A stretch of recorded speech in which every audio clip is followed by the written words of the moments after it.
Hola, ¿qué tal? Bienvenidos a una edición más de Enganchados. Mi nombre es Melanie Lucas. Bueno, inicié el saludo con alegría, pero no son días tan bonitos. Si bien ya se conoció la eliminación de Ecuador en fase de grupos, una eliminación amarga, triste, que he podido recordar en mis cortos 21 años. Se esperaba lograr o hasta superar lo hecho en el Mundial del 2006, pero no se pudo. Hay que hablar realmente qué pasó y por qué no se pudo conseguir el objetivo de pasar octavos de final.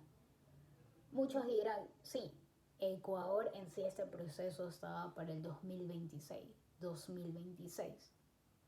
pero realmente en el fondo sabemos que se pudo haber llegado a instancias superiores, pero no pasó, iniciando por ahí. Yo decía en mi último video que Ecuador tenía el partido más difícil en este último partido por fases de grupos, que fue contra Senegal. Sí, contra Senegal. Que decía que era un equipo parecido al ecuatoriano, pero me refiero en cuanto su fuerza, o sea, lo físico y lo rápido que es el equipo senegalés, que también tiene deficiencia en cuanto al ataque, en cuanto a la efectividad de marcar goles, ¿no? Eso también creo yo que nosotros la selección ecuatoriana sigue teniendo ese problema. Que si bien en el Mundial Egner ha estado on fire y ha logrado convertir sus goles, pero sí, se seguía hablando de la falta de eficacia, de efectividad en la delantera de Ecuador. Okay. Para entrar en contexto, Ecuador lucía con una línea 4-3-3. Entonces ya sabíamos que en defensa no iba a haber ningún problema. Iban a estar los que han estado. El arquero desde Galíndez, Torres, Hincapié, Previs Estupiñán, Angelo Preciado. No hubo cambios ahí. El cambio hubo en la media, en donde yo decía que era lo más complicado que tenía Ecuador porque no iba a contar con su mejor jugador en este mundial, que fue Jackson Méndez. Obviamente conjunto a Moisés Caicedo y Egner Valencia. Hay que destacar. Pero se sintió la ausencia de Jackson Méndez y eso habla de la necesidad que teníamos de un jugador con sus características. Que si bien en la banca teníamos alguien que también nos podía brindar algo parecido, que fue Cifuentes, que entró en el segundo tiempo y le cambió mucho el medio campo de Ecuador. Pero ya vamos a llegar ahí. Entonces aparecía esta línea de tres que estaba Moisés Caicedo, Carlos Grueso y Alan Franco. Entonces esperaba muchísimo a Alan Franco, que cuando se lo alineó en las eliminatorias cumplió con lo que le pedía el técnico, el rol, pero que en este partido estaba totalmente desdibujado junto a Carlos Grueso. Entonces, para dejar en el ataque a Gonzalo Plata, a Estrada y a Egner Valencia. Obviamente sabíamos que Egner Valencia no venía con la misma energía, con la misma fuerza, la rapidez que en los otros partidos. Venía ya sentido en una de sus rodillas. Entonces ya sabíamos que al 100% no iba a estar. Pero que obviamente era fundamental en el esquema de Gustavo Alfaro, porque es el capitán de la selección y es el goleador también de la selección. Entonces no lo iba a dejar afuera. Inició el partido, ya pasando los 10 minutos, se notaba lo incómodo que lucía Ecuador. La media cancha estaba totalmente partida, no había la contención, no había apoyo de Carlos Grueso ni Alan Franco. Moisés Caicedo lucía solo. Y la superioridad con la que Senegal ejercía Ecuador era tremenda. La presión, cada vez que tenía el balón Edner Valencia, 3 iban a la marca. Eso se hablaba de lo muy bien trabajado que llegó Senegal para este partido. Muy bien trabajado. La presión alta que ejercían los senegaleses. Tanto así que Ecuador jugaba mucho los primeros 20 minutos a los pelotazos.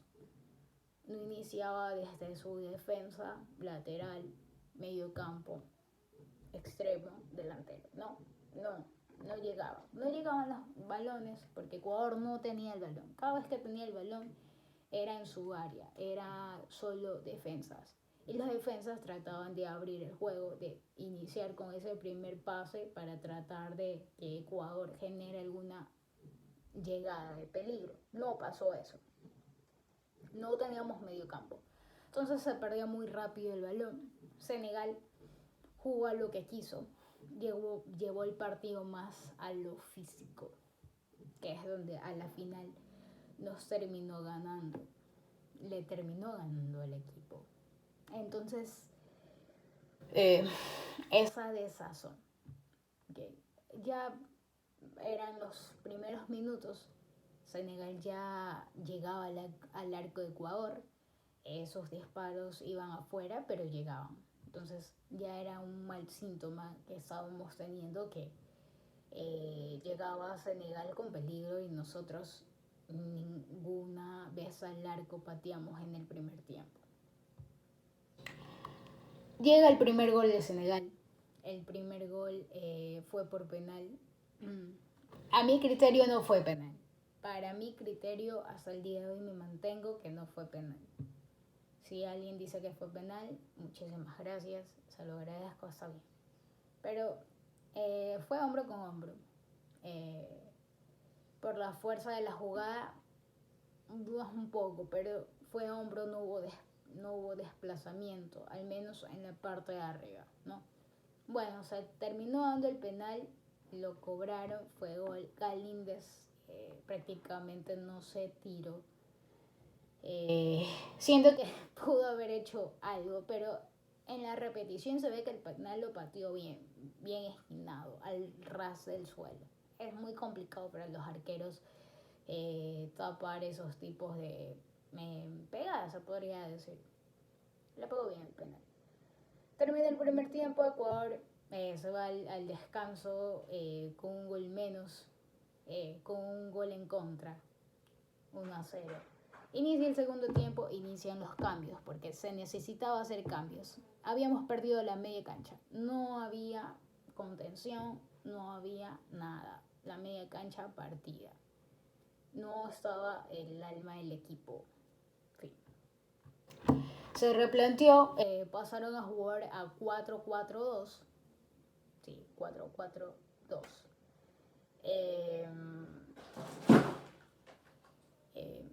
Se jugó. Entraron el cambio José Cifuentes y Jeremy Sarmiento. Jeremy Sarmiento le cambió la cara al ataque a Ecuador en el segundo tiempo. Es un jugador rápido, muy inteligente, gambeteador.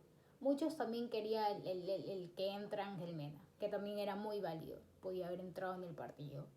Pero lo hizo bien Jeremy Sarmiento. También hay cierto lado de la prensa que le sigue tirando odio a este chico de aquí, que a mí me parece un jugador con características sobresalientes. Para nuestro medio, en primer lugar. Entró José Cifuentes, que lo hizo muy bien. Ya Moisés Caicedo tenía con quien jugar. Moisés Caicedo pasó a jugar de 5, cumplió él la función de ese volante 5 característico. Y José Cifuentes pasó a jugar un poquito más arriba, ¿no? Ocupando el puesto que Moisés Caicedo suele ocupar, ¿no? Ejercer. Él se encargó de esa parte. fue también muy bueno lo que hizo. Cada vez llegaba bien a las marcas, salía jugando, era la primera opción de pase. Eso lo que se le pedía en el primer tiempo a Carlos Grueso y no lo hizo. Y el mismo Alan Franco tampoco. Entonces, ya desde ahí Ecuador comenzó a ganar la media, comenzó a llegar, generar jugadas de peligro, pero le faltaba terminar de concretarlas. Era algo que no estaba siendo efectivo. Entonces, ya teníamos esa sensación de que iba a llegar la primera. Así, llegar la primera, pero se dio. Y yo feliz, gritando la alegría con la camiseta de Ecuador. Recuerdo que estaba viendo yo el partido con mi papá en la sala. Lo estaba viendo en la sala y recuerdo tanto ese gol, lo grité tanto.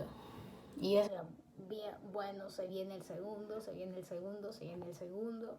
Pero 3 minutos después, una desconcentración, una falta de Ecuador, llegó por medio de balón parado la segunda de Senegal. Hubo fallas en cuanto a sus coberturas, a las marcas, ¿no? El balón le pegó a Egner Valencia y ese rebote lo cogió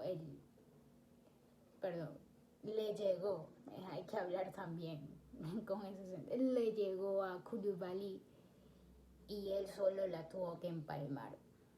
Y fue el segundo gol de Senegal.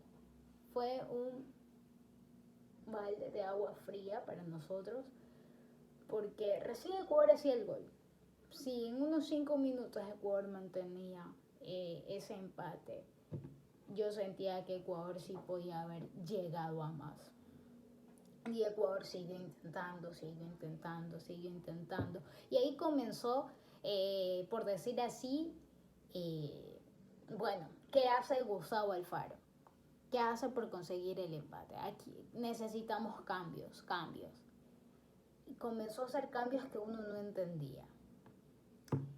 Sacó a Estrada, que ya tenía que haber salido del partido, lucía muy cansado, era en esos momentos jugar con uno menos. Y entró Yorkaef Reascos. Uno se queda, ¿por qué razón entró él y no entró Ángel Mena? ¿Por qué razón? Ahí Egner Valencia pasó a jugar a la posición de Michael Estrada y Mena jugando de segundo delantero. ¿Qué lo ha hecho en Emelec, lo ha hecho. No habría problemas ahí realmente. Mena es un media punta extremo con gol, hay que decirlo. Es un jugador polifuncional. Entonces no entró Mena y entró Yorkaef Reascos. O sobre todo no entró Kevin Rodríguez. En los 2 primeros partidos entró Kevin Rodríguez, que prácticamente Ecuador en esos partidos pasó a dominarlos. Pero en este partido, en donde realmente se necesitaba a alguien que puede cambiarle la imagen a la delantera, al ataque, no entró Kevin Rodríguez. Y esa fue mi gran pregunta que también le decía a mi papá. ¿Por qué no entró Kevin Rodríguez si en los 2 partidos ya había entrado? Y se necesitaba a alguien alto con gol. Yorkaef no era alto, no es alto. Ecuador, Senegal le hacía jugar a Ecuador que todas sus jugadas de peligro prácticamente eran centros que no ganaba el delantero ecuatoriano porque no era alto en comparación a los 2 senegaleses que eran altísimos y Kevin Rodríguez altísimo. Entonces, ¿por qué no metieron a Kevin Rodríguez? Esa fue la pregunta del millón y son dudas que van a seguir existiendo. Porque muchos van a decir, no, hay que tirar hate, pero no. Tengo amigos que son periodistas y la labor del periodista es preguntar por qué lo llevaste y por qué no lo pusiste en ese partido. Que obviamente Gustavo Alfaro pudo decir, no iba a quemar el chico, esto y lo otro, porque iba a decir que es responsabilidad de él. No fue tanto así, no creería yo que no se le daba esa responsabilidad, pero necesitamos un jugador con las características de Kevin Rodríguez, alto. Puede ganar el cabezazo. Obviamente no entró Kevin Rodríguez y entró Yorkaev, que con lo que entró trató de hacer algo, pero no fue sus minutos. No le cambió a Ecuador la imagen al ataque, y la gota para derramar el vaso fue Jackson Poroso, un central, un defensor, terminó jugando como delantero. Y ahí es donde te das cuenta y te haces la pregunta, ¿qué pasó? ¿Qué pasó si los dos primeros partidos tácticamente Ecuador jugó impecable, que se lo trasladó a la cancha y en nivel lució superior? Y en este partido hubo un experimento en algo que no se puede entender. Yo no lo puedo entender. Y obviamente Alfaro quizás lo entiende un poquito, que esperaba que dos jugadores como Carlos Grueso y Alan Franco le rindieran, que son buenos jugadores. No les rindió. Y está bien, perfecto. Pero tácticamente lució Ecuador desdibujado ese primer tiempo. Entonces son cosas que le termina doliendo a todo ecuatoriano, porque la selección no es que soy hincha de la selección, no. El ecuatoriano, cuando juega Ecuador, todos somos hinchas de Ecuador. Pero eso no le quita al periodista o al que se está preparando como periodista dar sus críticas. Preguntar qué pasó, por qué pasó esto, a qué se debe esto. Y para ya finalizar luego del partido da las declaraciones Gustavo Alfaro y dice que necesita meditar, que se quiere tomar un descanso, y ahí la pregunta es, si Gustavo Alfaro no renueva con Ecuador, no tiene el deseo de renovar, quiere tomarse un descanso, ¿quién puede suplir el puesto de Gustavo Alfaro? Vienen aquí los candidatos que estuvieron en el Mundial, en el partido de Ecuador, viendo el partido de Ecuador, estuvieron presentes en Qatar. Miguel Ángel Ramírez, ex técnico Independiente del Valle y campeón de la Sudamericana del 2019. Guillermo Almada, ex entrenador de Barcelona, llevó a Barcelona a instancias de semifinales, quedó campeón con Barcelona, también quedó campeón recientemente con Pachuca. Son modelos que Ecuador puede elegir, porque sus jugadores o los que ya están viniendo desde formativa tienen ya ese tipo de ADN, ese tipo de juego o idea de juego que tienen estos dos directores técnicos que les he nombrado. Va a quedar a consideración de la federación hacernos saber qué pasará con Gustavo Alfaro. No podemos quedarnos a la deriva. Si bien se dice que las eliminatorias van a iniciar en junio del 2023 y no en marzo, se dice, hay que esperar fuentes oficiales. Pero la pregunta es, ¿qué director técnico va a poder suplir el puesto de Gustavo Alfaro y con quién se va a seguir ese proceso que Ecuador ya tenía? Conmigo va a ser hasta la próxima, nos vemos en una siguiente ocasión. Vamos a hablar de los octavos, cuartos de final y el futuro campeón del mundial. Que si bien ya no es Ecuador, pero puede ser Argentina, Brasil, Francia, Inglaterra, etc. Conmigo es un gusto y un placer, nos vemos a la próxima.